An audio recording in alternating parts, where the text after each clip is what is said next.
combination.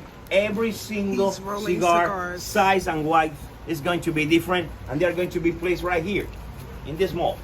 That's one of the things making Cuban cigars so good. First, long fillers. We don't use little pieces of leaves. It's the entire leaf. That's the first thing. And second, they are going to be 100% handmade, making the difference. Many countries, they are using machines.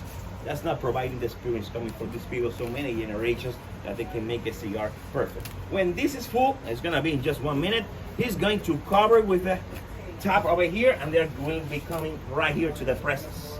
They need to be here for hours. It's the only way for these combinations to remain with the shape.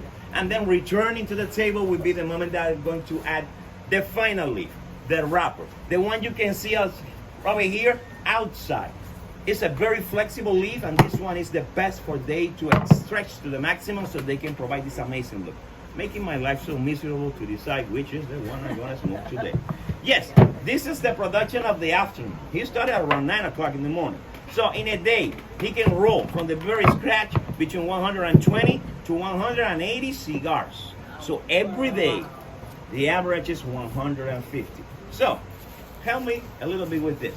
He has been working for 25 years, 6 days a week, and he's making an average of 150 cigars every day. How many cigars he has rolled? The right answer, a lot. But for you to have an idea, it's over 1.5 million. He can roll a cigar with his eyes closed, and it's going to be perfect anyways. That's exactly what's going on. Right here we have the torches, we have the cutters, we have everything needed, and it's time to find out who is the one smoking from this place. Right here. Believe, he has been smoking for so long, he's a guarantee that these cigars are the best because he's smoking from this place. So guys, right there we have the cigars, we have the single ones, we have some on plastic, but also as I mentioned, we have the